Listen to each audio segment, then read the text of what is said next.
Morning guys, welcome to the May-June newsletter. Like always, we've got special guests and special mentions, but I'll start with the past runners over the last few weeks. I'm not going to muck around, we'll whip through them. We kicked off on the 11th of May. We had Outdone go to Sandown. He ran second. Very good effort. He led by a long way and only just got run down. Very happy with his efforts that day. The 17th of May, we had Uncle Keithy, one of the favourites of the stable, go to Geelong. He got a long way back and made up good ground under hard riding from Craig Newitt. Another stride he probably would have won, so it was a good effort from Keithy. The 21st of May we had Payroll. She resumed first up down the straight at Flemington. She got lost a little bit as she did the start before down the straight. It was a good run though. She got held up a little bit and when she did get out she found the line nice. We moved on the 21st of May. Sorry, on the same day, the 21st, we had Ashley Marie over in Adelaide. She was in the Group 3 2500 metres SA Fillies Classic. Craig Newitt was on board. She rolled to the front. She gave a good kick turning for home and only just got run down. She was beaten by a better horse on the day, but it was great to get black type with her. As she was bred by one of our long loyal clients, by Dennis O'Brien, so it was good to get black type next to her name, and probably she deserved it as well. She's been a nice filly that's come through the stable, and she was bred by Dennis, and she's got a few quirks, so nice to get that next to her.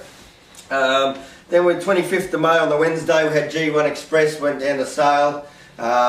Very unlucky. He probably should have won. He just got held up turning for home under Dwayne Dunn. Another stride, he gets the money, but he's a little bit frustrating. He's continuing to run second, but no doubt he'll have a birthday very soon. Pakenham, we had Mira step out on the 29th, the Sunday meeting. It was the first start for us.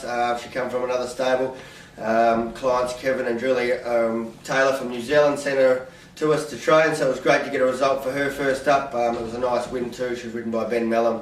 She just peeled out and was too good for them, so she's definitely a horse to follow. She's a nice mare and she'll definitely win her races. The 31st of May, we had I Write the Songs go to Geelong. Run third. She looked like she ran seventh. There was about 7 across the track. It was very hard to make out where she ran. It was a good even effort. It was a good effort from her to run third, considering there was about 7 across the track, and I thought she ran seventh. Uncle Keithy went to Swan Hill. We sent a truckload up there for the carnival, and unfortunately he ran last on the first day. The track was rated a slow 6 and was more like a heavy 9. I was very disappointed in the club for putting up the rating of the track when it was worse than what it was, so I scratched the rest of the runners and we came home. I sent all the horses up there, wanted a slow to a dead track, and it was worse than that, so I thought there was no point running them on a track that wasn't suited. We'll learn that for next time. Then on the 11th of June we had Payroll go to Flemington. She stepped out to the 1400. It was a nice run. She got held up a little bit. The race wasn't really run to suit. They went a bit slow and sprinted home. She had 6 kilos more than the winner. It was a good even effort. She steps up to the mile next start. Ashley Marie ran on the same day in the Oaks in Queensland. She drew barrier 1. The fence was off that day, plus she doesn't like racing inside horses. You can just put a line through that run. It was definite forget run there with Ashley. We had Amira step out on the Monday. It was Queen's birthday weekend. She doesn't like racing inside horses either. She got back on the fence. Didn't get beat very far, only beaten 2 lengths. Second up syndrome maybe a little bit as well with her. She steps out in distance next week. She's probably one to follow. Very happy with her, the way she's come through that run. G1 Express went to Geelong last Friday, stepped out to the 2200. Very good effort. He got back a long way. He got left flat-footed at the 600 when they sprinted. He made up very good ground late, and he's definitely a horse to follow. He's knocking on the door. He's had 3 seconds, so very happy with him. Horses to follow, and what's coming up, we've got Payroll and Abaha. She's back in the stable, so it's good to have her back for all the clients involved with her. We've got those two stepping out at Flemington Saturday. Both horses are racing well, I should say running well. Payroll's been racing well. Abaha, she's trolled up very well. Expect her to run very well fresh there at Flemington, especially with the rain that's coming. The Stinger's going to be out of the track. We'll head up to the top end as well on Saturday. We've got Outdone, Vodia Nova and Gold Clip, probably all going to step out for the first time up there. It's great to have horses up there this time of year. The weather's terrific. They've all trialled there on Tuesday. Outdone and Gold Clip were probably the 2 picks out of the trials. Expect Outdone to go up there and be very hard to beat in a 1300 metre maiden. He's on a Guineas path, so hoping he can get the job done Saturday and we push on to the Guineas the following week.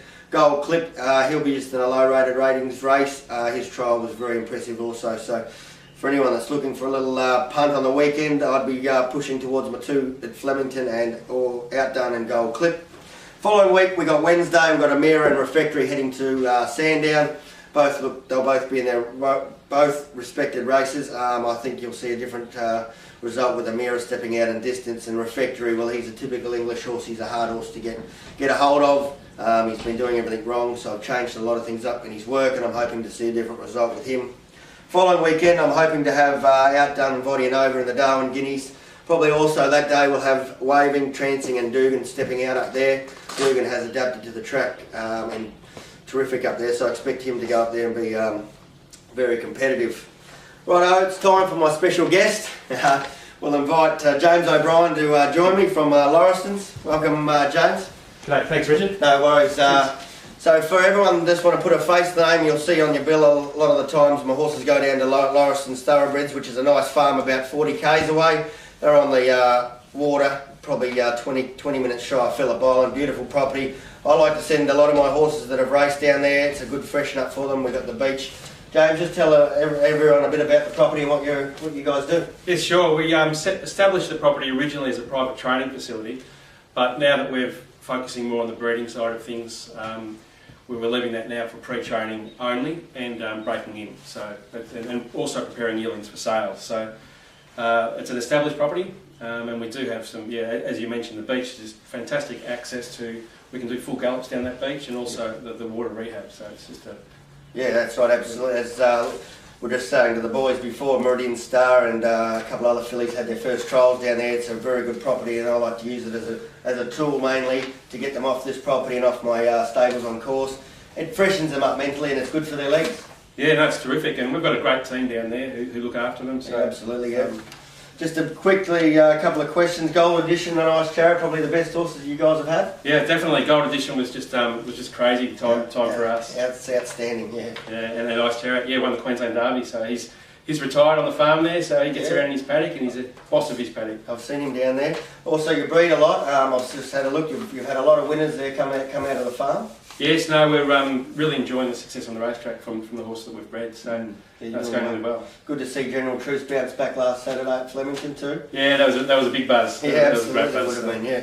Anyway, it's good to have a horse and work with you guys. We got one there, a reset Filiella, so hopefully we can have a bit of success with you guys. And thanks very much for all your help. Thanks, Richard. Cheers.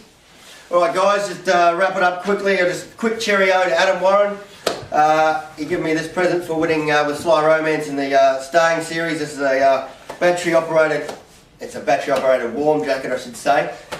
I wasn't going to say too much, I could get in trouble, but anyway. Thanks Adam for this. It keeps me warm in these cold mornings, but hopefully after next week I won't need it too much because I'm heading up to the top end to keep my eye on the horses up there. So anyway, for this month we'll wrap it up and look forward to talking to you next month. Next month's video will be coming from Darwin, and hopefully we'll have Dipper as my special guest.